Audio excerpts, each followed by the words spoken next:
Into the Nexus is a production of amove.tv. Bookmark Amove TV for other great video games and esports podcasts. Into the Nexus is sponsored by listeners like you via patreon.com/ITN.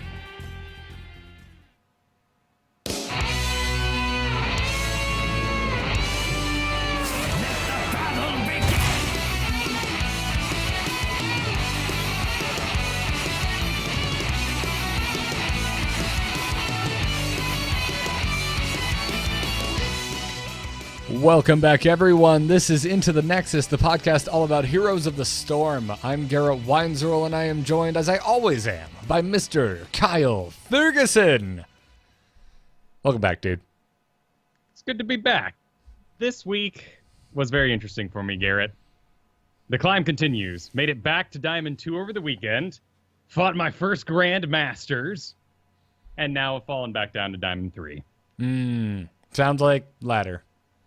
That's a good thing, right? I mean, if you're going to face some Grandmasters and you're not ready to get in there, that should be how it goes.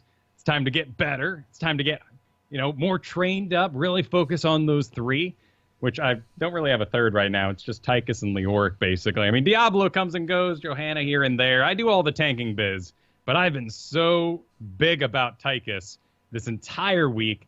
Actually, one of the Grandmasters I fought was Mune. He was streaming at the time. And the chat was kind enough to call me OP, so I felt pretty good about that. Nice. Who were you playing? Oh, I was on Tychus. Okay. All right. Fair enough. That one, it was a Warhead Junction. I was actually in that game, too. I was up against LZ Gamer to throw in a bit of StarCast fans. Wow. Okay, yeah. That's two StarCast references, 2 episodes in a row. How is our boy LZ? Did he give you a run for your money? He's very good at landing his combos. He was on Kerrigan, and that's really what it came down to, man. They didn't mess up barrel rolls on Falstad. They don't ruin their combos. There's not a lot of opportunities to take advantage of bad play when you fight Grandmasters. But what really knocked me down to 3 this week is a problem I think we've all been experiencing for a while now. You certainly see constant Reddit posts about it. I haven't really had some firsthand experience in this, but duo queues. Vala is amazing right now, if you haven't heard. Tier S on the old, tier list from pro players last week and the week before, but she got more buffs this past week, a little bit of tweaking, but mostly buffs, and she is now in that Lunara territory. And by that I mean she can't do much by herself because her health pool's crud, and her mana pool is still kind of bad, but you give her anything that takes care of her, Morales, Ariel, and you just can't stop it. It's like the Hammer problem. Hammer being a single target, dude. Just solo queue, lower league, get in on Hammer. And the enemy team has to execute a maneuver that's a little more complicated because you have to be able to actually move in on the Hammer. So I lost 2 games in a row last night to duo queue Valas and just couldn't do a thing about it. That hurts. Because they were so tight. It's just so much healing on that Vala. You can't execute. You need people to go in with you. You can't solo queue it. So I've definitely hit yet another wall. But this one's interesting. It's not like my previous one from last season, which was I wasn't very good at meta heroes. I need to go back to playing what I'm actually good at, which I've done now. But now I'm facing a whole new barrier. All right. Well, you and I, our schedules have been a little crazy this week, so we actually have not had a chance to duo queue together. No, but I would suggest we bail on that Lunara plan and throw Vala in instead. All right, fair enough, as long as I don't have to play Morales. Oh, but it'd be so good. I know. That's why I feel so bad about it. Yeah, because I'm like, yeah, let's duo queue together. You support me. I just feel bad because I don't want to play the support in that equation. And I don't want to make my friends do things that I'm not willing to do myself. I'm okay with Ariel because I'm not bored, but I'm definitely redlining the entire time I'm playing an Oriel. So it's more than enough damage for an Ariel to battery off of right now. It's very true. Well, since we weren't able to play together, I had to give myself some homework. My homework this week was to work on my specialist, so I really wanted to practice my Sylvanas, but she kept getting taken away from me. So I've had a problem this week, Kyle, that I haven't had in like half of a year. I just keep getting forced on Zagara. Interesting. Yes. Well, she's available right now. She is very available. This I feel like I'm talking about a girl I'm interested in high school. Like, oh, she have a boyfriend? She available? That's what's happening with me and Zagara right now. That mattered a lot in high school. It did. It really did. It moved fast. Things moved fast in high school. If you didn't act the second they were available. And I think about that now, and it's just downright creepy. But hey, strategy. Thank you, mid-teen ages. So I've been working. Since I've been thrust onto Zagara, I have forced myself to get better with Nidus Worm, which I'm still not comfortable with, but it's fine. I'm glad you're putting in the work for it. Yeah. It's interesting you bring up Sylvanas not being available. That just shows where the meta is right now, which is pretty healthy, actually. It's kind of like our old leaving Kael'thas days of, this spring of 2016, where you just ban out the two guys that people aren't really sure if they're overpowered or not anymore, and then you just pick everything you want. Or Sylvanas gets banned on the maps that good for her. That's about it. Yeah, still seeing a lot of Zarya bans, still seeing a lot of Malfurion bans. When they don't get banned, I still feel like they should be, even after the changes that came to them. Zarya more so than Malfurion now. I feel like I've calmed down a little bit on Malfurion. More on that later. As a matter of fact, there's quite a bit to discuss, so we should probably jump into it. But before we do, we actually have an announcement to make, Kyle. We're going to be joined by a guest next Thursday. Lead Battleground designer John DeShazer is coming on from the Heroes team to talk all about all of the new stuff that has been just being thrust down the Heroes pipeline at us over the last month or two. So we're going to pick his brain about many things, not just Battlegrounds. We'll talk to him about the latest hero, Samuro, and many more things, I am sure. So we're really excited about Team One lending us one of their talented designers so we get to rocket questions at his brain.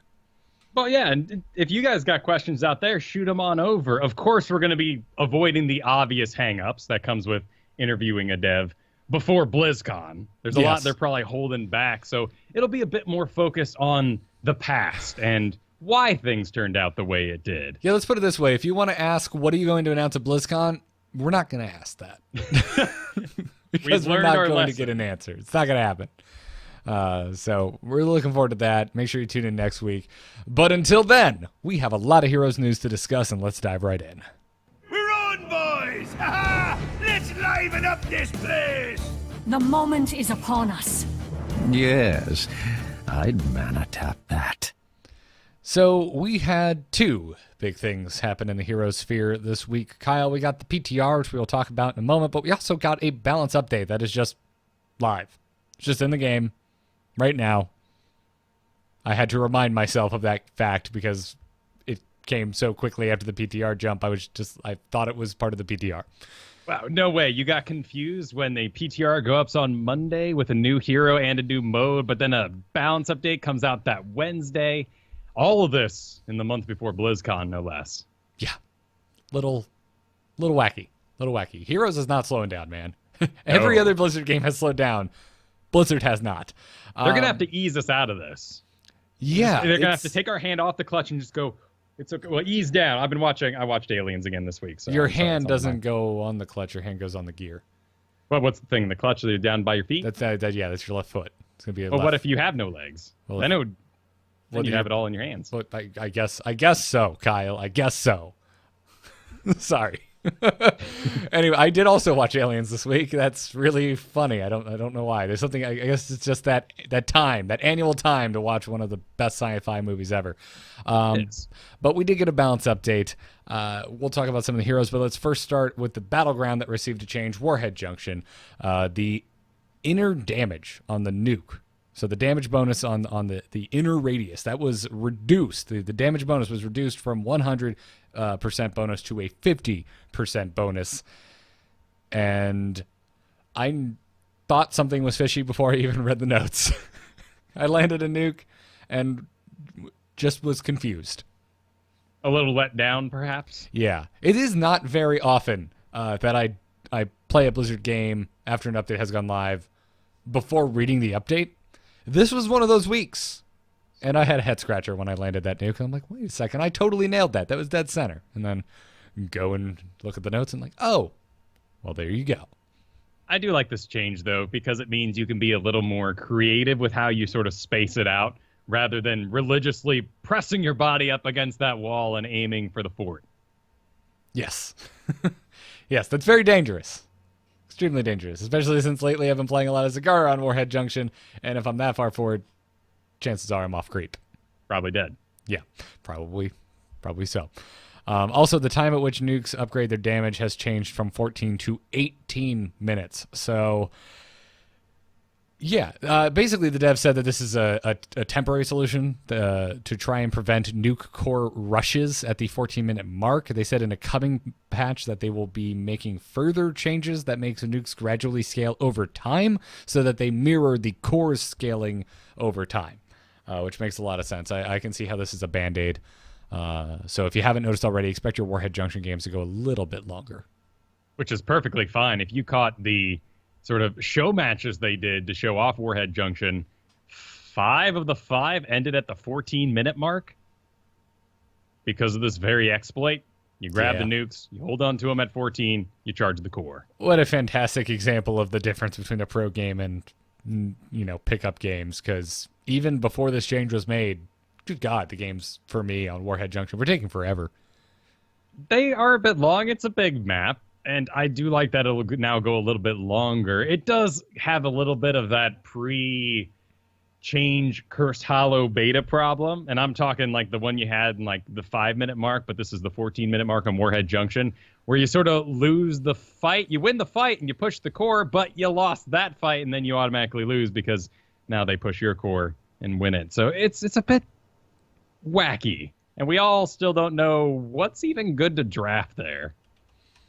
Yeah, it's a bit strange. I am really enjoying Zarya there though, especially with the upgraded Baneling distance. It's very fun to poke at people as they're trying to cap nukes. It was something I thought I was going to enjoy when Warhead was first announced, and now having time to actually practice it on the live game, I still think it's really fun. I'm a bit tuckered. I have a 70% win rate on the map with Lost Vikings, which is pretty darn good. But the amount of get together, stay together, I'm soaking lanes I kind of have to do on it just wears me down. And honestly, I've been kind of avoiding an obvious, almost sort of win strategy just for my own sanity. Yeah. I feel you there, man. That's how I feel every time we're done playing duo queue and I've played 5 straight games of Ariel. I'm just tired. Anyways, you mentioned the Vala buff earlier. Let's dive into what happened with her. Reign of Vengeance got a damage increase. The level 1 talent for Caltrops had the slow amount increased. It used to be 20%, now it's 25%. Also, the damage was increased from 45 to 60. That's actually a pretty sizable bump to the damage on Caltrops. At level 7, Death Dealer was changed. The damage per hatred stack has been increased from 12 to 14%. And Frost Shot at level 16 has had the slow duration reduced from 2 to 1.5 seconds. Not anything you're really going to notice there with that small nerf. The rest of it is all a buff, and she is a beast. But, like I said at the top of the show, she suffers from all the sort of non-sustainy character, no CC sort of problems, although she can kind of squeeze those in later on in her kit. All damage is permanent, and if you can ping her out early, you're going to take the fight, much like Illidan or all these other sort of guys. But once they get going, then there's no stopping them. Right. I agree with your comments at the beginning of the show. Very strong in a duo queue environment. Pretty rough, and seems almost like I would call a borderline gamble if you're solo queuing. Just like Greymane was. And our Samuro is going to be the exact same way. It's scary. I mean, Greymane's been almost removed now from everything except Battlefield of Eternity for me. All right. Really? Oh, yes. No, you do not see a lot of Greymane right now. It's just a little too risky to do by yourself, and you can get those damage numbers or better with Lunara and Val if you're going to duo queue it. I'm just surprised for you. I know how much you love Greymane. This is like when you stop playing Leoric, as far as I'm concerned. Yeah, well, I play a lot of Leoric right now, but Greymane just doesn't bring home the bacon. There's also just some weird stuff in the community right now due to the smaller map pool, I believe, as people just kind of forget how to draft. Because we have several maps that are all kind of point control. Towers of Doom, Warhead Junction to an extent, but certainly our Braxis holdout. So when you get over to Battlefield of Eternity, people have almost entirely forgotten how to draft for the objective. And it's become a rough place. Huh. I'm curious if we get back to, on the 18th, I believe, our full map pool, which I'm not exactly excited to see Sky Temple and Garden of Terror again, but I wonder if we'll sort of open up our eyes and start getting more draft diversity in there. Yeah, I had one Battlefield of Eternity game in the last week that I kind of experienced what you did. It felt like just straight up everyone kind of forgot how to play it, but my team, I will give them credit, pivoted quite well. They kind of pulled themselves up by their bootstraps and realized, oh yeah, their comp beats us on the Immortal. We should probably D first, get a kill or two, and then go attack it. And we executed that, and we won. Now, the problem with that is a good reaction. I'm not saying that's going to happen all the time in any league, but one of the problems with, almost a diamond problem is people are quoting. People say, you never defend, you never do this, because of what they heard in videos or strategies or in some cast. Well, Kyle, only assist deals in absolutes. So, I agree completely. Yeah. Welcome to the dark side, everyone who have tattooed how you play heroes on your arm. Shall we talk about Nazeebo? Let's do that. Gargantuan got knocked down a peg. Its basic attack damage has been reduced from 195 down to 176. 175 was just too far, Kyle. It was just too far. They needed that one extra point of damage on that basic attack. This is really kind of odd that they're nerfing the Gargantuan. I see nothing but Ravenous Spirit, and it got itself a slight increase. It did. It did. So I think you're going to be seeing even more of it because the damage has been increased on the Ravenous Spirit. Corpse Spiders also had its cooldown reduced by 1 full second. That's baked in. Has nothing to do with any talents. So Corpse Spiders will be coming back 1 second faster now. A little more forgiving, and these talents, they just sort of are going through and making sure that the off picks get a little bit of a push in the right direction, and some of those crazy zombie wall talents are taken down a notch. Yeah, they did bring that up in the dev comments, that zombie wall talents, they just said too much utility, too much damage, than the alternatives, which is why you're seeing buffs where you saw them.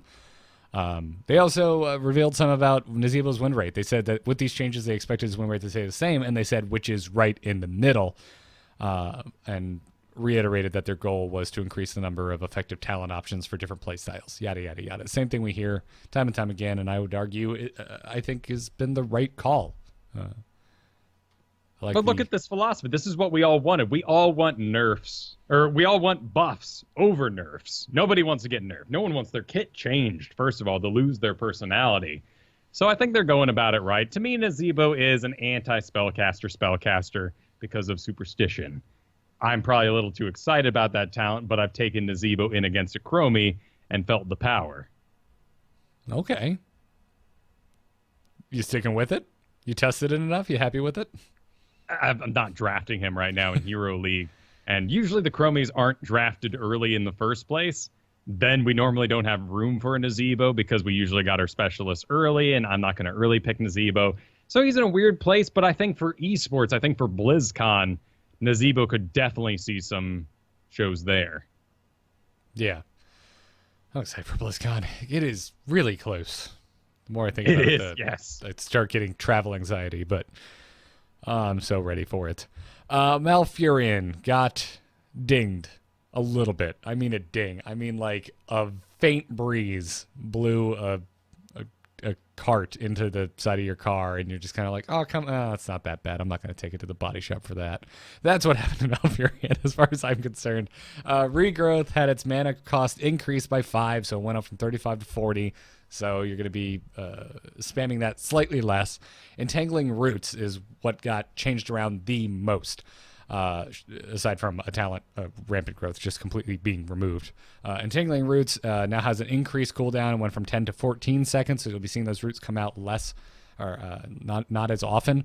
The mana cost was increased by 10, and the initial delay was increased. It was on a quarter-second delay. Now it's at 0.3 seconds of a delay. So a really minute increase in the delay there. However, I will say, noticeable. I have avoided more routes this week than I feel I would have otherwise. Your momentum, the acceleration of the characters does allow, even though this seems so silly, does allow you to get one toe out of the grass before it's got a hold of you. So it's actually a great change.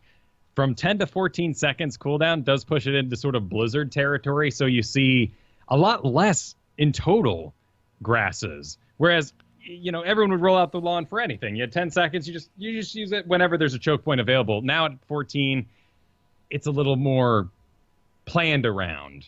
And in fact, I've seen a lot of Malfurions this week just simply stop casting it because it's not constantly on their mind. They're thinking of it as maybe too high value.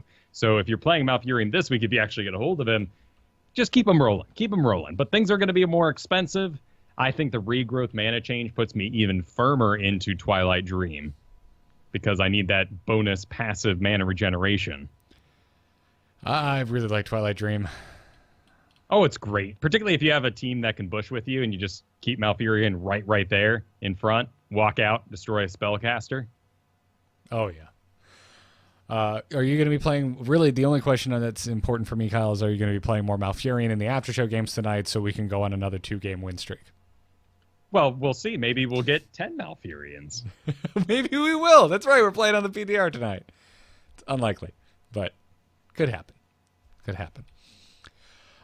Chen got taken down a peg or two with this balance update. He had a base max health decrease, a base health regen decrease.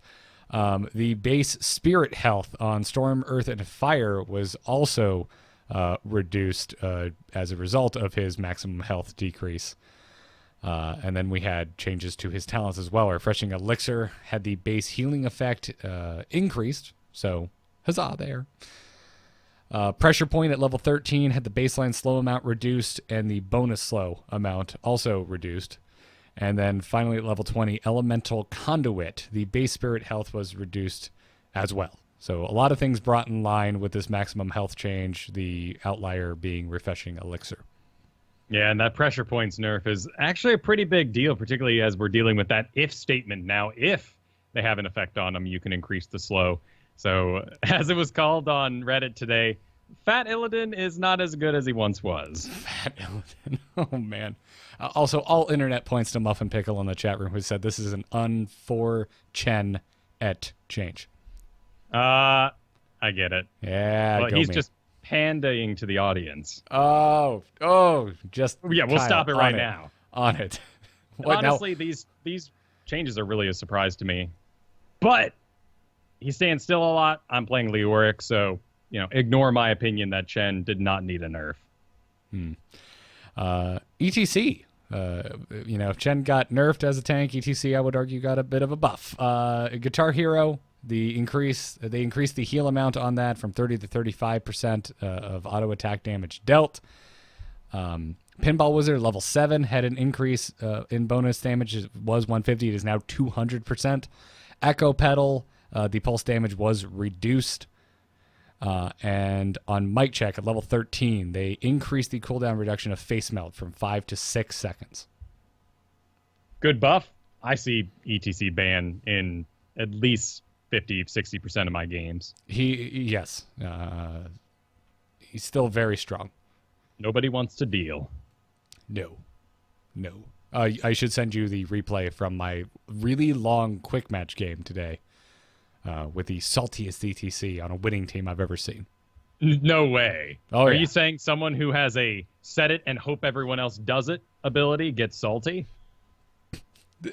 I haven't seen it in a while, man. I'm sorry. It was ridiculous. I continue to just be flabbergasted at Morales's and first pick Bright Wings. Whew, they are some salty folk. You're seeing first pick Bright Wings in Diamond Lake. Constantly. I'm so sorry. It is. Well, you know my current opinion of Bright Wing. And I share it. This meta is a bit too bursty, and we don't need to draft around your Bright Wing. Yeah. Yeah, I love Brightwing. Brightwing should be reactionary, Sure. and she sets the bar to clear to succeed, I think, a little too high right now. I think if you plan to go Emerald Wind, you can have an argument for him, particularly if you're first drafting on, let's say, Warhead Junction. You can seduce me into that thought process, but the real problem for me comes that they are constantly in the middle of the action, which is great. And we see a lot of maybe less skilled players become very good Brightwings because it forces you to constantly be in the center of the circle. You're constantly part of everything. You're not wandering off to clear some lane. You can always join in if you're not in range to do something. But it does lead to this backseat driver mentality. Oh, I mean, that's what Brightwing does best. Maybe why I was originally attracted to her. I don't know. I don't know what that says about me, Kyle. You probably just don't want to accept responsibility for everything that's going on. That's 100% fine. Like, that's why I don't play Li Ming. Right now, she is Arcane Orb base. If I miss an orb, not only is it, like, sometimes I miss an auto attack on Raynor. I'm stutter stepping. I accidentally shoot into the minion next to me. The guy gets away. That's a bummer, but nobody knows but me, right? But when a giant orb goes flying into nowhere, I just feel awful. And I feel like I'm losing this game for us. I mean, it does feel bad, but I feel in this instance that I must invoke memories of any other MOBA you've ever played, Kyle. Does it feel that bad? Does it feel as bad as missing anything in Dota 2? I don't think so. No, it's just more noticeable. Yeah, it's fine. It's fine. It's a lot like Ring of Frost in that way. Yeah. And finally, let's talk about Zarya, who I am still just tired of dealing with. Because when because if I'm practicing, I'm not playing Hero League. I've done a lot of practicing this week, and if I'm not in Hero League, chances are I'm seeing a lot of Zarya. I've seen a lot of Zarya. She still does a lot of damage. It's rough. Oof, then you better prepare yourself for next week's quick match. Yes. It's gonna be Samuro Festival. I'm okay with that. I'm okay. Really? Because I want to learn how to play against him. So bring it on. I'm ready. That's true. I'm ready. This is my gauntlet, Kyle, and I'm ready to run. He's gonna rock quick match hard. He's gonna give a lot of inflated egos, and people are gonna go in. Yep. Anyway, let's talk about Zarya. Her basic attack damage was reduced from 24 to 21. She had a base max health reduction, base health regeneration reduction. At level 1, the maximum charge they reduced the bonus energy on quest completion from 25 to 20. Demolitions Expert, also at level 1, the recharge rate reduction has been increased from 0.25 to 0.375. We got a lot of really great, easy to remember numbers in this patch, by the way. Up to a total of 3 seconds. And then Speed Barrier at level 4, the movement speed has been increased from 25 to 35%. So they took away some of her solo power and put it in her ability to help her allies. I really like Speed Barrier a lot when you're dealing with a gray main or something on your team that you want to be able to get in or get out while still powering up your shields. Honestly, I'm a little surprised at this point if anyone is upset about Zarya, because I think she's in a great place and you just kill her. Yeah. Right? I mean, she's got full energy. She's still out of position. Kill her. Okay, Kyle. So, be honest with me. Am I complaining that Zarya is too powerful, or that we as a people have just not learned still to just don't attack her when the shield is up? That's exactly what's going on, and that's something that's going to be awful for a lot of people in different leagues because it's a very simple answer. It's difficult to execute. Obviously, you should avoid collateral and passive damage if you're going up against Zarya. Don't draft Lunara. Don't draft Gazlo. Don't do these guys who are going to accidentally damage her, not a lot, and power up a shield. Kyle, your camera. You're killing me with your camera right now. What's my camera doing? You are you're Kyle's dad. Oh, you are Mr. fantastic. Broflowski, and I'm trying really hard not to just die laughing. Pardon right me. Now. I accidentally turned on my intro screen for my stream. Enjoy it though. I was rather proud of making that one. At any rate. Just grab her. Just destroy her. If she gets maximum energy, have enough CC, and just wipe her off the face of the earth. All right. Fair enough. But I understand in lower leagues, people attack the shields. She gets value. Some of those attacks into the shield may have been spells that shouldn't have been sunk into a tank in the first place. Now she's powered up with full health. and you have no cooldowns, and she wipes out your team. Yeah. Sorry, the few games I got to play Sylvanas this week, Zarya has made my life quite painful. I'm sure. It was rough, but I'm also thinking that maybe just Sylvanas isn't the hero to be playing against Zarya. No, yeah. If you think about it, there you're running into the same problem. You have to be closest to the hero you're going to shoot your little arrows into. That could be Zarya powering up her shields. Yes. Now you're on cooldown. Yeah, and if you're anything like me, your strategy for playing Sylvanas is to rest your ring finger on the Q. Nothing wrong with that, but you will suffer against Zarya. Yes, certainly. yes. And suffer. Oh, suffer I did. Well, all right. So that's it, pretty much, for the live patch. Shall we dive into the PTR? Oh, well, we missed one thing here. See, Nova finally lost her little bug that was affecting her this whole past week. This was giving her ability to max out her pinning shot with covert ops is slow. It was never diminishing. So she constantly had what I believe was a 60% slow on that thing if you took the level 1 talent, which everyone did, of course, because why wouldn't you take a broken talent just to be a gentleman about it? It's in the game. Did you not pick up your friends as Donkey Kong and walk off the map? Of course you did.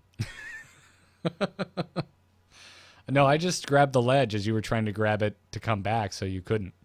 There we go. You took advantage of game mechanics the same way. So I can't blame anyone for actually using the exploit. In fact, her win rate in the most recent patch is actually up, even though it's been removed. So Nova will continue to be a force. You'll just be a little less slowed. Yeah. I get excited now when I see a Nova on my team. I just assume they're good, and they're going to lead us to victory by creating a lot of 5v4s. That's my hope as well. I do the same with Chromie. I'm rather up on these deletion characters on my team at the moment. Well, let's talk about the PTR specifically. Let's start with Samuro and our first impressions of him. Dude, it's such a fun to play hero. Yes. Just feels so effective. Like you have all of the answers all the time for whatever you need to do. Unless that answer is healing, but it's okay. You can just stealth and walk away. Right. As long as you don't need CC or healing on your team. Samuro's going to be a great pick, but it will run into those exact same problems that our Greymane did for the longest time, which is that's a great amount of damage. How are you going to get in there? Well, you have stealth to make up for that problem. And when Samuro locks on, he does a ton of damage. I burned through a Chen while he's drinking this week on level equivalent. You know, destroyed some people who were popping out of bushes at me. It made me feel real cool. Really? Samuro, yeah. I mean, I enjoyed Greymane. Why would Samuro be a surprise? Well, I'm just enjoying him just because he's straight up cool. So I was I want to talk about what I was the most excited about. I want to see if you played around with it. The talent to micromanage your mirror images. Have you played around with that? Yes, I have. It seemed really cool and really good. It is really good. It is really hard. It is. And Bladestorm's just really, really good, actually. Because Bladestorm does a ridiculous amount of damage, and it's a big, big area, and your trait. Whenever you auto-attack a hero, you get 25% movement speed for 2 seconds. Just auto-attack a hero, and then activate your Bladestorm, so you're dancing all over them while unstoppable with 25% movement speed for half the duration, but by then you're on top of them anyway. Yeah, it does seem really, really good, but it's just, it doesn't take as much effort, and I don't feel like I'm playing a miniature game of StarCraft in the middle of my game of Heroes. It's a bit tough, isn't it? Because unlike Lost Vikings, where, sure, there's no lead-up, there's no mineral gathering that lets you sort of ease into the mid-game, Lost Vikings, you're at least going from level 1, but to hit level 10 and suddenly go, okay, that was casual mode, let's get serious, is a bit of a wind-up. Yeah.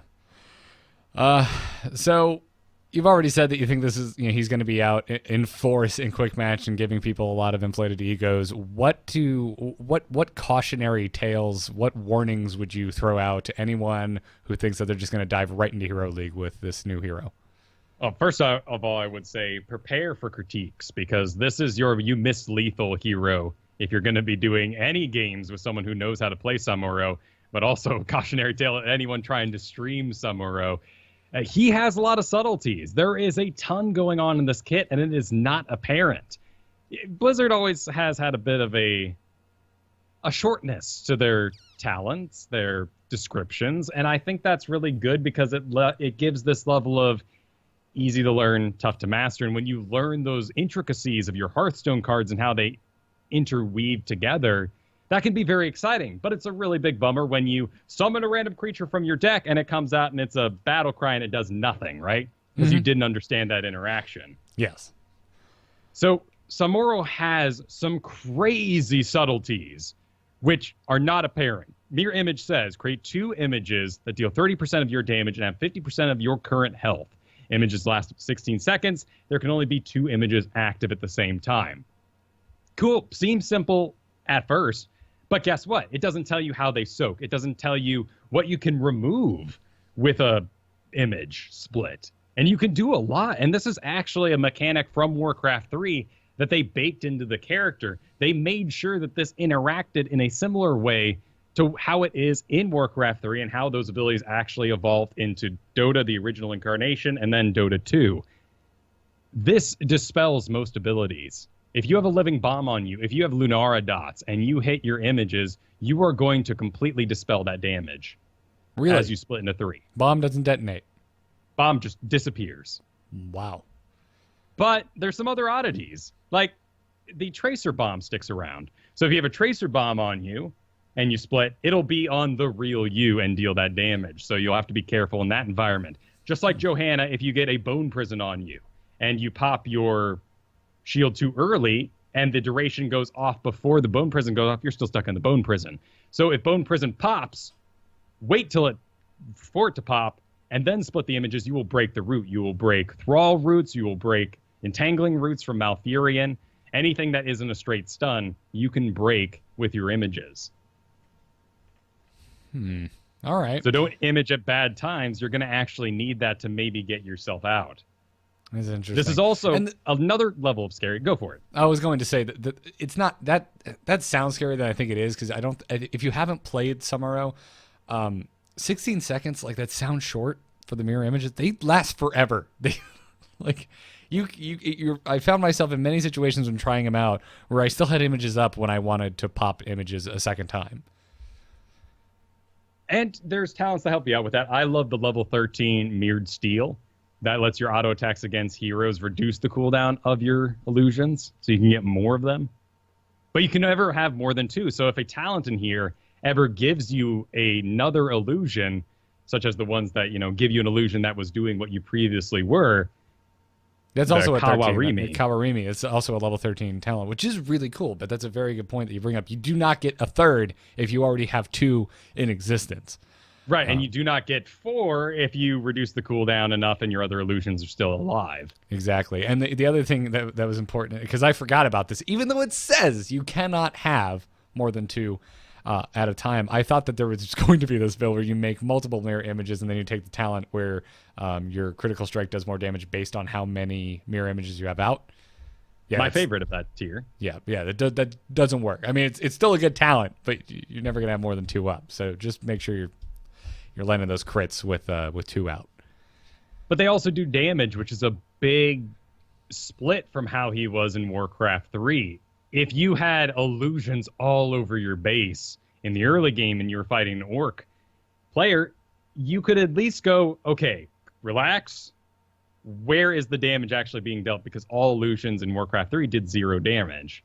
These ones do damage, so you have to... So figuring out which one's real is kind of tough, and they get 50% life. You can add a spell shield to this, which you should do if you're fighting someone like Kael'thas, because he's going to flame strike your illusions. They'll all die in one go, revealing who the real one is. But if you get any abilities that reduce auto attacks against them, that reduce spell damage against them, you're going to set people up for a pretty big trick. They won't know which one's real. 50% health, you hit it with a basic auto attack. That auto attack will look bigger than if you hit the real one. You can figure it out that way. But there's auto attack reductions, there's spell damage reductions, and those happen at level 4 very early on. Okay. So have you landed on a build that you think is your go-to, or at least is going to be next week? I have, and I love it. And it embraces what Windwalk used to be. You have to get all the way to 16 until I'm really feeling what's going on. So this is definitely a bit more quick matchy. If you can imagine, I just got to get to 16 before I can assassinate the back line in one shot. That's not really going to work out. And the teams usually come together by 16. The team fights, the death balls are going. So, and if people aren't making mistakes and laning by themselves or playing unsafely, much like Zeratul, if he didn't have Void Prison at all, Samuro won't be able to actually take advantage of those opportunities. But much like Zeratul, this Windwalk will get you out of trouble so you can dive into that fort range and get some cool stuff done. But I'm, of course, talking about harsh winds here. When you attack out of Windwalk, they get a debuff, 30% additional damage from you and your images. Then, of course, you're going for crit strike, bonus damage on images, more damage per images. You just pop out on him, whale everything, 3-second window. That's enough to do your critical strike that you had built up, your critical strike that you now use, and the critical strike that's going to come because you attack so fast. So it's a lot of damage. And then with your final 2 seconds of it, you can then unleash a Blade Storm and kill the character extremely quickly. Okay. What's the exact order that you pop everything? Because while you're wind walking in that short window that you are stealth, if you create mirror images, it takes you out of stealth, correct? Right. So you need to make sure you already have mirror images before you enter stealth? No. Okay, so here's the walk down, and this is going to get an extra layer of ridiculous because the critical strike ability is a auto attack reset. And we talked about these a little bit before. Mm-hmm. They're a very next level kind of thing. Honestly, for most people, under gold even. And that's kind of, I think, even too high or low maybe. It is when you cast critical strike, your next auto attack animation is reset, which means your critical strike can cause an instant attack, which means if you cast it at a bad time, you are losing DPS because you may have interrupted another auto attack instead of resetting the one you just did to be quicker behind that. Okay. So what are you looking for? So what is your process upon diving onto someone? Entering Windwalk, white damaging them with just a regular swing, just right-clicking on them, and then once you see that hit land, then you pop critical strike? And then somewhere in there, you also made mirror images? Yeah, you're very close to what's correct here. Okay. The next level to it is that critical strike has a cooldown, and the cooldown activates when you activate the ability. So it's not like Frostmourne. It's not like a lot of our abilities where you're just sitting on it. If you activate critical strike, you can sit on that critical strike forever, and that 8-second cooldown will refresh. So what you're going to do is you're in the middle lane. You're going to gank top. So the Windwalk speed is great, so why not? You take a couple steps towards the top, you activate critical strike. Now you're going to have your first attack when you come out of stealth be that critical strike. Then you activate Windwalk. Now you're moving faster. You're going to walk up to the top lane, and you're going to wait to the very last second of Windwalk. It's a 12-second cooldown and 8-second ability duration. So you want to get as close to the 12 seconds as you can, so you have only 4 seconds of vulnerability before you can activate another Windwalk. So, critical strike. Windwalk. Walk to your duration. Wait till the last second. Pop out with a auto attack that triggers your critical strike. Let the next auto attack come, ideally, or you just use your critical strike twice in a row. That'd be the easy mode way to do it without worrying about all this auto attack reset business. And then you pop illusion. So you would pop out when you're doing the build I'm talking about at 16, where you get the bonus damage. You pop out. You make sure that pop out happens so that you get the debuff on them. Then you split, then you critical strike a second time. Now they should be mostly dead with illusions hanging out and attacking them as well. You Blade Storm for the rest of the kill. Gotcha. Okay. So that is as layered as I thought it was going to be. This was the conversation I was looking forward to the most today. It is really interesting. It is extremely easy to mess up your own critical strikes because remember, at the same time, you're activating these abilities and maximizing your non-mana cost, no mana at all hero. You have to be worried about upsetting your auto attack animations, but also worrying about the passive critical strikes because every fourth attack, unless you spec into it, you will get a free critical strike, and your illusions are on a different rotation because their auto attack set up their fourth attack to be a critical strike as well. So their critical procs are unique to themselves. So the main thing, completely ignore the whole resetting your auto attack thing for now, because that's just the next level, and right now beyond me. What you really want to make sure is that you're not activating Critical Strike when you already have a passive Critical Strike built up.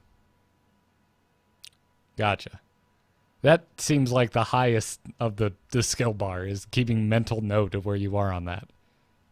But that order I just discussed of how you're going to execute this move with my favorite level 16 talent is what will be expected of you. Just like landing a sweet combo with Kerrigan or Alarak. If you can't do those things, you might want to just stay off Samuro, and there's nothing wrong with that. I think this character will be a lot of people's mains very quickly. And that may not only be just because it's a really fun hero, it might just simply be because all your practice time will go into being an amazing Samuro. And you may not simply have time to be amazing at anything else. Gotcha. Well, shall we talk about the next what we will probably not be trying too hard to become amazing at? Brawl? Sure. Yeah, let's talk about Brawl. Some fun here. Yeah, let's go. All right, now that we've peeled that onion, and I'm sure there will be many more onions to peel as it relates to Samuro in the very near future, but let's talk about Brawl, because that is also live on the PTR. Got a chance to, I finally tried it today. I kind of just forgot that it was on the PTR. I was more excited about Samuro. And I had a good time with it. I did not, for whatever reason, expect it to be on a weekly rotation, which apparently now I guess it is. There's going to be a different Brawl every week. I feel like I should have anticipated this. I feel really dumb for not anticipating this, because this is exactly how Tavern Brawl works in Hearthstone, and how Brawl works in Overwatch, and how now Brawl is going to work in Heroes of the Storm. Kyle, are we going to get Brawl in Diablo? Oh, well, I mean, Greater Rifts are kind of doing the same thing anyway. I don't know if in Diablo I'm like, man, I really need to put away this campaign and relax for a little bit with a different mode. Yeah, fair enough. So, what do you think of the Brawl so far? I think it's a lot of fun. I think it is a masterclass on certain ultimates, which is really cool. Getting practice on being a good monk and landing good divine palms is extremely difficult to do. But in Brawl, you can just, it's not that different. I think this mode is actually going to make everyone a lot better at team fighting. And in this current mode, it's going to make people a lot better at paying attention to objectives. Because honestly, as we sort of made our way through the funsiness of wailing on each other with 5v5 Murky, it's now kind of coming around that, yeah, you should probably just burn the objective and win the game. Luckily, it changes every week, and we're not going to be stuck in some sort of weird Brawl meta. Right. So I was playing the Punisher Brawl today, and yeah, in the beginning, like opening stages of the Brawl today, there was such a huge focus on team fighting, and I was just I was, for whatever reason, stuck on support. I think the game knows me or something. So I'm just sitting there watching this happen. I'm just like, just burn the Punisher. Why? Okay, all right, okay. And also there's already a meta has already popped up in the PTR version of this of go kill the fountain ASAP. And I was just, my mind was boggled in my very first Brawl when an Alarak on the enemy team went around and started fighting our fountain. No one did anything about it. It's like, he's right there. He's so far back. You could get a free kill. Then we go in, we wipe the team in a 5 versus 4, and then we kill the Punisher, and we're ahead by a bunch. Why? What do we? I was so confused. But we're just noting the internet's ability to ruin fun things. Let's actually rewind here and say this is 100% fun. Yes. This I had is a what the great game. time. This is what the game needed. And to bite off of what you started putting on the table, which is it seems to be a good trainer, kind of in a way that I don't think any of us were expecting. I completely agree. I think you're going to play heroes you're not familiar with. And you're going to kind of be forced to get pretty good with them rather quickly. And it's just interesting, the timing, because we got the PvE Brawl in Overwatch this past week, and that has had a very similar effect. It's like this bizarre trainer for the 4 heroes you are allowed to play in that Brawl, and it's a really good way to go and warm up if you want to warm up your headshots. And I think Brawl might have a side effect of that as well. Obviously, we're going to have weeks where we're all playing hover, tank, hammer. and that's no longer true. But if in weeks like this, where you get a selection of the hero you want to play, but it's kind of curated for you, I think it absolutely will kind of up the skill level of, or at least broaden the horizons of many players out there. I agree. Which was a layer I never thought would exist in Brawl. I was just like, oh, okay, yeah, it's just another fun mode coming to another Blizzard game. This is going to be a thing in every Blizzard game now, I guess. But I was pleasantly surprised, Kyle. And as long as it translates, it has to be RNG enough that it is a level of fun. I mean, I've played Mario Party. I don't know if I'd call that fun, but there is a sort of magic equation that the Mario games have where even if you're last place, there's always a chance that you'll be able to steal all the stars and make me hate you and win the game. If we can continue to have that sort of perfect balance of RNG with Brawl, then people will get the gold, the 1,000 gold for playing their 3 games. They'll go buy the hero they really like. They'll try out Quick Match, and we can leak people into the actual gameplay. Yeah. And then they watch esports. The market grows. The scene grows. It's a great thing. Yeah. Well, there was a Q&A today, and there are actually some tidbits from that Q&A about Brawl. And DeShazer, who we're going to have on next week, actually got on and answered a few questions, including saying that there will be no fountain changes before Brawl goes live. He said that their formula for Siege Heroes was too high on PTR, and we will see a reduced amount going forward. But, yeah, don't expect to see any fountain changes when Brawl hits the live game. He also said PvE content has been considered, but no plans as of yet. Frowny face for me. For me too. Yeah. And then he also said MMR will seed from Quick Match. So Brawl's going to have an MMR. It's going to have its own MMR, but it will be seeded from Wacky Match, which I think is perfectly fine. Brawl is in and of itself wacky. Although with the Punisher Brawl, it does do its best to make a comp that makes sense, which I like. And there's a different map for each kind of Punisher, which I didn't expect. No, me neither. And there were some really nice little touches. I love the little stadium seating with all the little demons and angels hanging out and watching. Mm-hmm. Yep. They got the little murky hats on, and some of them have foam fingers that say first pick Nova. I did not notice that. Are you serious? No, I'm 100% serious. Oh, God, that's great. I thought you were just riffing. That's amazing. I didn't notice that. I just noticed the stadium, and I thought that was pretty dope. They also said that heroes like Asmodean and Zul are purposefully missing from Brawl until their summon ability AI gets worked out. Or they even have things to summon at all, in the case of Zul. Yes. He might suffer a little bit in that environment. Oh, you think? They've made some interesting choices. Like, Monk does come with his Transcendence, his Punches Heal, baked in. Yes. But I have seen Dahaka, and granted, Dahaka can get essence from hero kills, but seems kind of a bad idea there. Same with Diablo. Now, there's a couple of heroes that still suffer just by nature of their mechanics, their farm. Yeah. There were also non-Brawl tidbits from the Q&A. Centauric answered multiple questions about quest talents. Go check that out on the subreddit if you haven't seen it. He also cryptically revealed that mind control on Sylvanas was meant to give you full control, but the engine wouldn't allow it.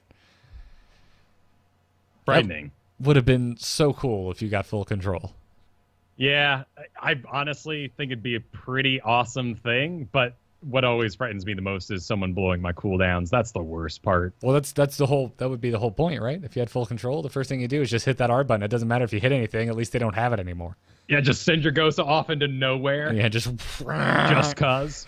Grab ETC before the team fight in a 1v1 laning situation and blow his mosh pit. Oh, good. There's 200 seconds free. Yeah, oh, that would be gross. I think I completely overshot that. 120. 100 now? It keeps changing. Now I got to look it up. All right, hang on. 120. Well, what? It's 120?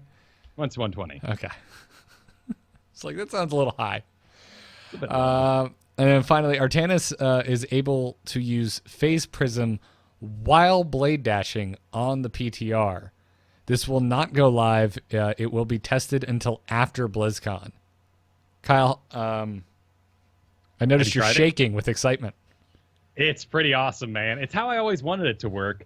You can do this sideways, forward. Of course, forward's the easiest. You dash forward, And as you slightly rewind a little bit, it increases greatly the amount of room that you're able to swap with someone. Mm-hmm.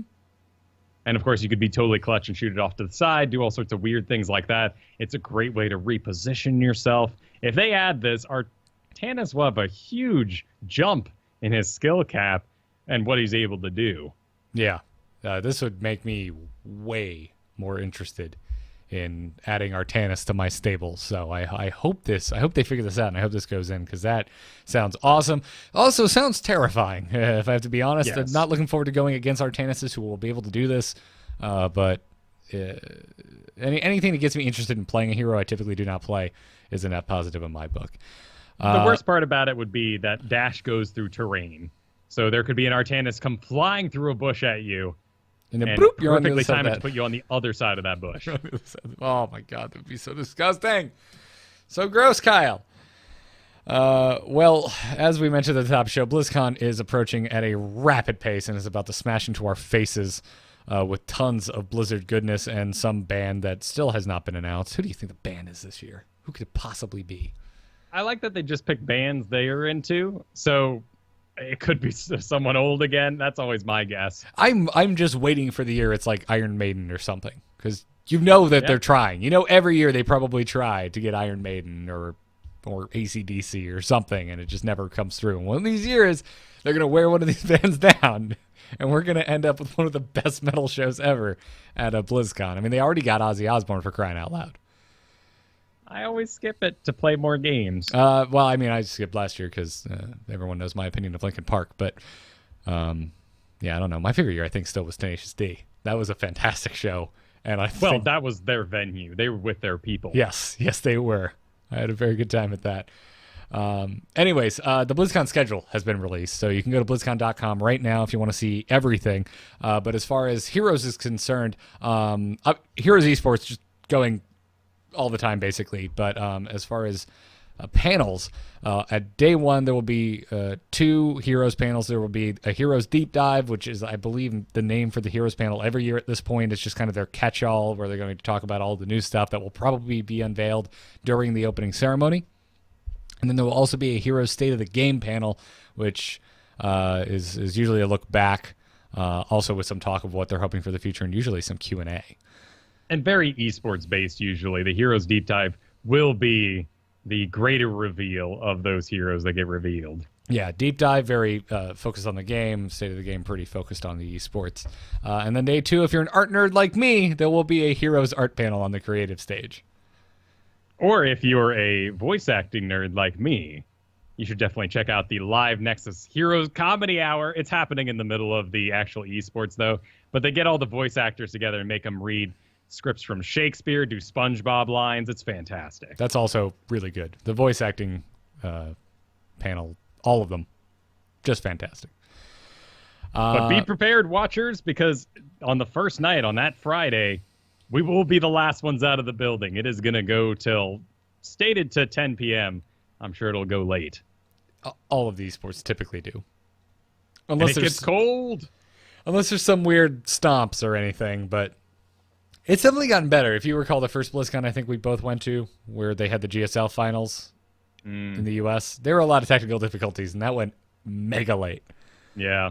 That hasn't really happened. There were some issues last year, I believe, with the soundboard for Heroes, but yeah, they went late on the first day. Yeah, and then the second day they started late again. So tech issues. Exactly. It's what happens when a soundboard catches on fire. It tends to cause some issues.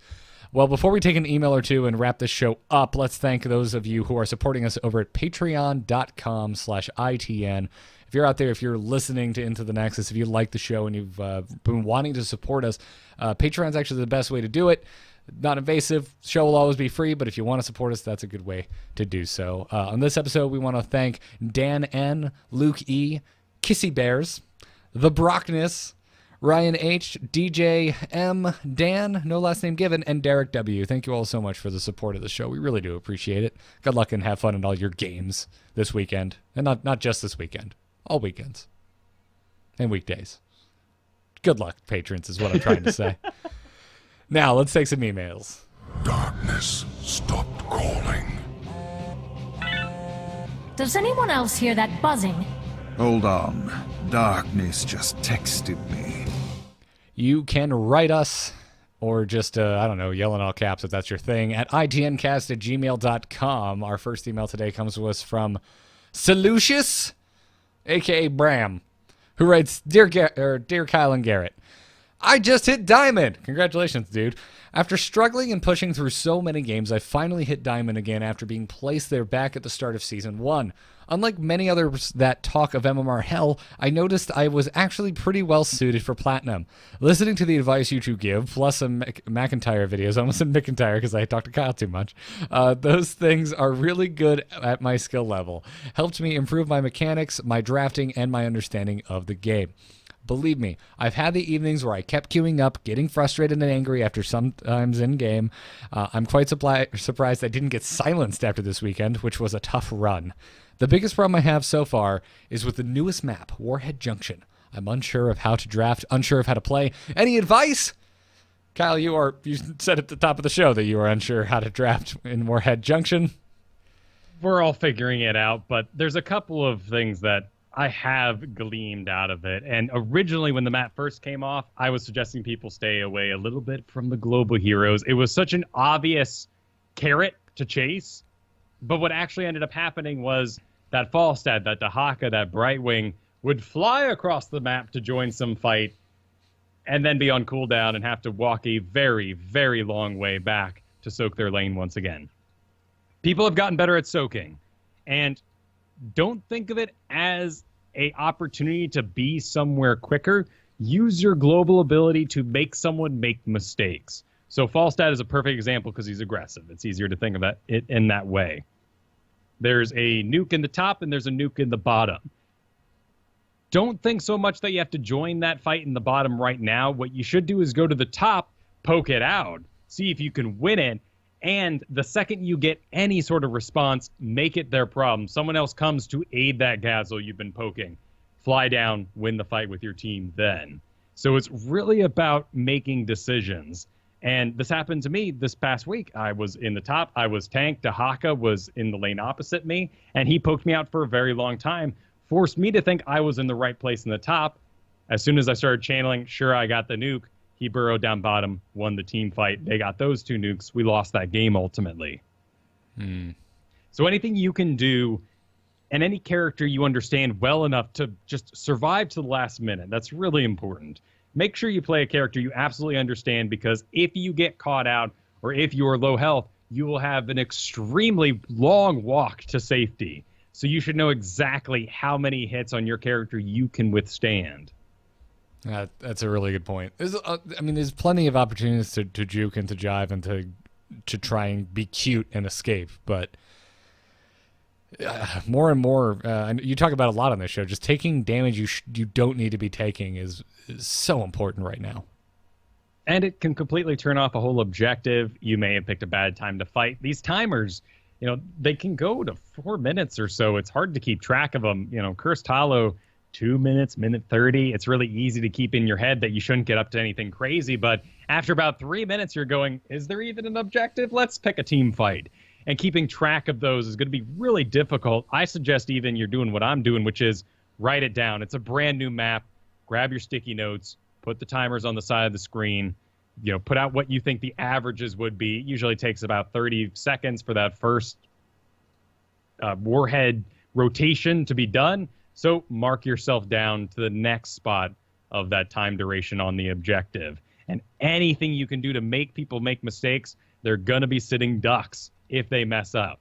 The other thing you need to learn is something that you probably are already doing on a lot of other maps, particularly Cursed Hollow or any of those big sort of boss maps. If the enemy's somewhere else and they're there, if they're responding to something, you take the boss. And you can very easily juggle bosses here in the late game, or go steal their camp, go steal their fire cycles? Hellions. Hellions, but the transformed ones. Yes. Those are Hellions. But don't they change their name when they transform? At any rate, go steal them. The bruisers in the top are a little more scary. They're much, much closer to the gate. And usually the top, I don't know if it's because Americans read from top to bottom, left to right, but usually the top is more dangerous and people have a bigger awareness of it. You can sneak a lot in the bottom. Yeah, I'm sorry, Hellbat. Hellbats, thank you. It was driving me nuts. I beat the chat room, but as far as chat room knows, I didn't. You don't get points for that. There's a delay. I know. Hellbat, sorry, my brain was hurting. You're absolutely right. Yeah. Those are all things you can do by yourself, and that's the best thing about those strategies. Doing cute things like hold on to your nukes until the 18-minute mark, and then all go in together with 2 nukes, and make sure you destroy the shield first before you bring down a nuke, so it actually gets effective damage rather than just burning a shield. Coordinating those in your Hero League environment is just going to be too difficult. It's very difficult, and also doesn't really speak to the drafting strategy in any way, shape, or form. Yeah. I still just really like any poke at all. I love playing Li Ming here. I love playing Zagara. Anything you can do to let at least one more person on your team show up so you can take a fight really helps. And for me, probably because someone else is going to mess it up too, you should only draft a hero that can win a 1v1. And that comes down to your knowledge. My Tychus can win a 1v1, but someone else who can obviously win a 1, like Alarak for me or Kerrigan, that ain't going to happen. I'm not going to pull off those combos that good. I'm not that good at those heroes. So while they may rise to the top in win rates, they're currently not, but just for instance, do the thing and assume that you'll always be a 1v1 or a 1v2, and your team will be somewhere completely else. Gazlo, real cute on this map. Gosh, I love Gazlo. I love more excuses to play Gazlo, but if you're out by yourself, you're not going to get a lot done. No. And the map is too big for you really to stop soaking and go take most mercenary camps by yourself in a solo queue environment, right? If your team league, whatever, yeah, hey, I'm going to go do camps. Awesome. We love you, Gazlo. This is what we planned all along. Yeah. Yeah, my 1v1 heroes for this is still Raynor and Thrall, man. Yeah, and Zagara does it great too. Yes, yeah. It takes a little more prep, though. You need to make sure you have creep in the right place. So if you take a 1v1 and it becomes a 1v2, you can get out of dodge. That's why I like Li Ming, because it's just like, I've got teleport. I can get away. It also speaks to Lost Vikings, because if you're drafting and Lost Vikings hasn't been picked up, there's always a chance. And if you play a hero that cannot walk along with the Vikings and destroy them, or just straight up delete them like Li Ming can, but you need, even I'm bringing up Greymane here, but Falstad, Tychus, anyone who can sort of kite along with them and get those kills. If you can't kill the Viking, you're not going to stagger him. You're not going to make him use his plate again at a bad time, and he'll just win the match. Yeah. Well, shall we move on to a thick community discussion? Let's do that. All right.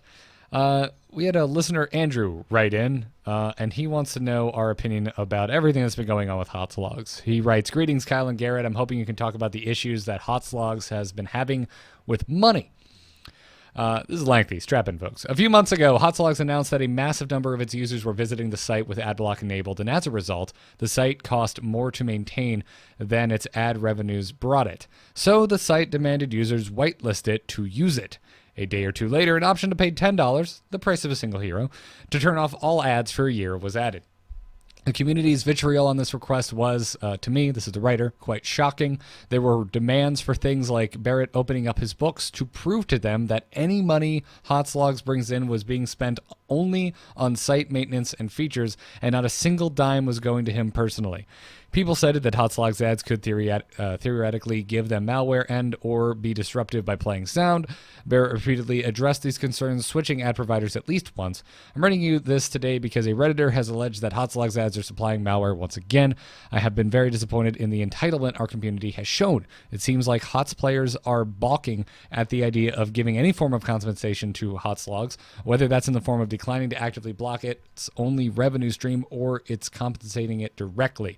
To me, that sends the message that most Heroes players see Hotslogs as something with absolutely zero value, since even the chance that they might be inconvenienced by an ad that plays sound is too steep a price to pay.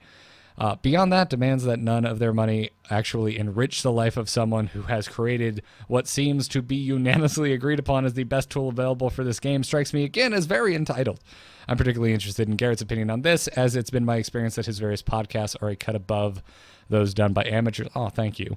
I'm an amateur as well. I do not have a degree in this. I went to school for art. To put in another way, someone who refuses to eat at a restaurant without proof that payment for his meal would be spent only on building maintenance and ingredients would sound insane.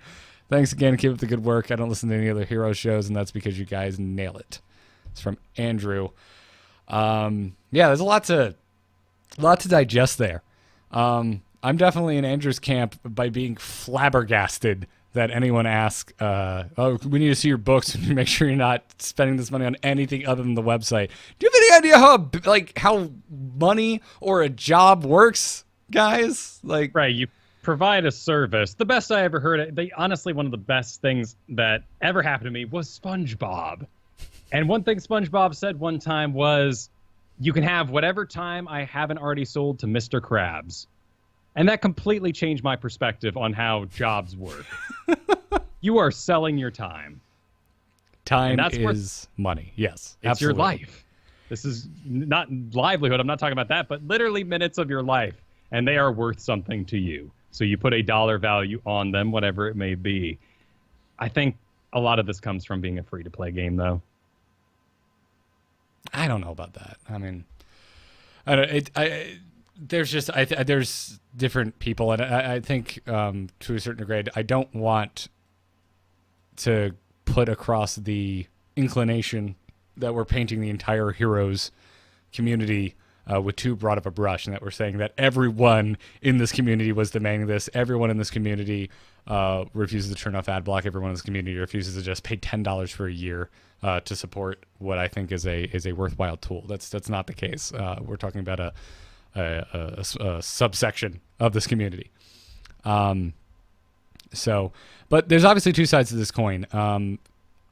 I've definitely been annoyed by ads with sound before, not personally on Hotslogs.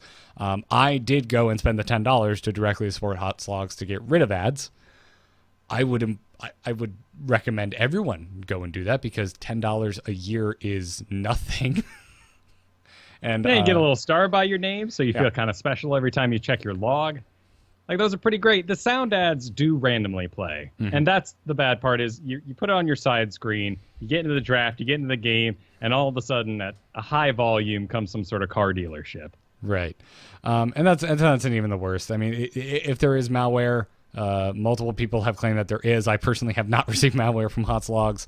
Me neither. But if that is the case, that is an issue. Clearly, as far as I am concerned, Barrett has done what he can to fix the issue.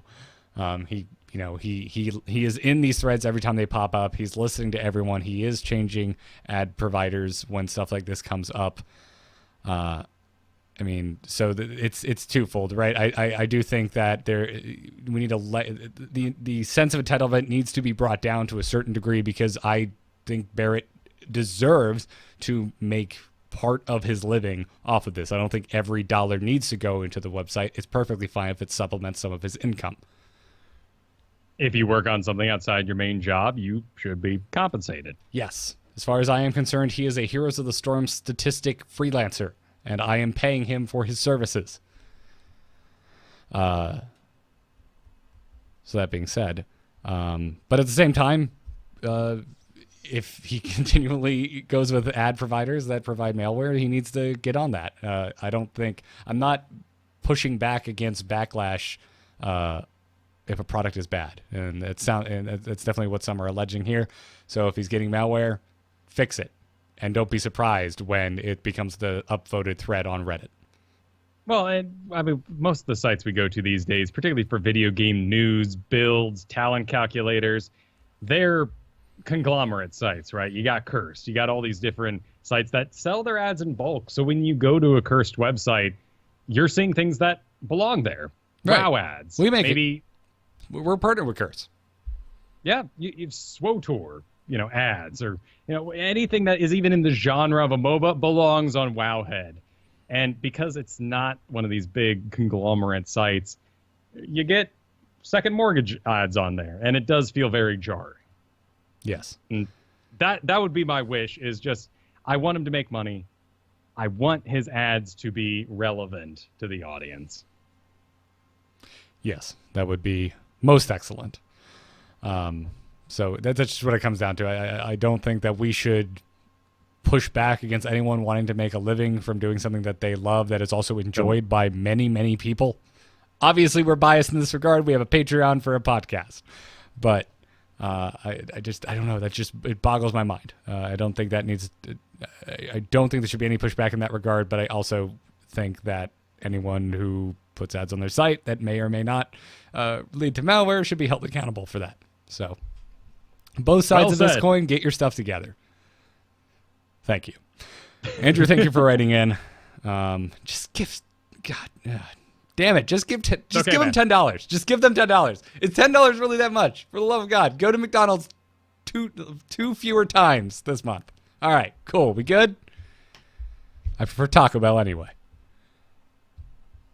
Sweet. Alrighty. Well, that's going to do it for this episode. If you are hanging out waiting for the after show games, if you're a patron and you're waiting to throw down with us, it will be on the PTR. So just a quick reminder about that. Thanks again, everyone supporting us on Patreon. Speaking of crowdfunding, if you want to support the show, go to patreon.com/ITN. And screw it. One more pimp. Go to Hotslogs and support Hotslogs, please. We love them.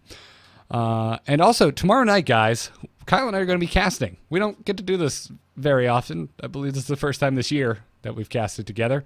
7 p.m. Pacific time tomorrow, we'll be casting the Nexus Raiders tournament. So, go check that out. Looking forward to gabbing with you some more, Kyle. It'll be fun. It'll be a great time to run a community tournament, too, because it's just a fascinating game to watch right now. I have no idea what these players in a team environment are going to try to pull off. Yeah. Looking forward to it. Keep those iTunes reviews coming, folks, if you're listening to us on iTunes. And check out amove.tv for this and many other podcasts. Huge thanks to our Patreon producers, Declan H. and Cheesy Bob, for going above and beyond the call of monetary duty. Really appreciate it, guys. Catch us live every Thursday night at 8 p.m. Eastern Time right here over at twitch.tv/amovetv or on alphageekradio.com if you want to catch it on the go. Follow us on Twitter at ITNcast, and huge thanks to Gorath and Brian Griffith for our intro and outro music. Kyle, where can folks find you? You can find me this week. Well, let's see.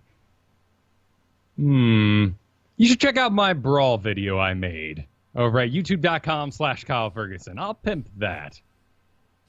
It was fun. Nice. Brawl is fun, and you should have fun. Go look at it. You can follow me on Twitter at GarrettArt, and everything's on amove.tv or youtube.com/amovetv. I'm going to promote something that I don't actually produce on AmoveTV. Amove does WoW. Kristen, Kyle's wife, has been producing these 5-man runs. This past Monday, we did a 6-man run. We did LFR. We did some mythics, and it's up over at youtube.com/amovetv. Go check it out. Still getting that raid put together, trying to find folks for Mondays and Fridays at 3 p.m. Eastern Time. It's proving to be a challenge. We've got 6, right? 6 guaranteed. So what else do we need for the raid? We need, I think, 2 healers and 2 DPS. Do you do 3 healers for it? 3, yeah. For a 10-man. 10-man? Wow. 3 healers are good. One of them being a flex healer is great. One of them that can go in between damage and healing as needed. Ooh, that ain't me. I know it ain't. Don't make me touch that shadow. I'm not going to. That's why I didn't say we already had our flex. Good. So, cool, everyone. Hey, we're not running ads at the top of the show, but that doesn't mean we still don't have codes for you. Use the code ITN over at doghousesystems.com. You'll get a solid-state drive for free added onto your gaming rig on top of the regular hard drive you already get with the system. So once again, go to doghousesystems.com, use that code at checkout. You can also use ITN over at tweakedaudio.com to get 30% off and free shipping off of your entire order of noise-reducing earbuds and headphones from Tweaked Audio. Thanks, everyone, for tuning in. We'll see you next week when John DeShazer will be joining us from the Team 1 Heroes of the Storm development group. Looking forward to talking to him. Until then, good luck and have fun. Take care.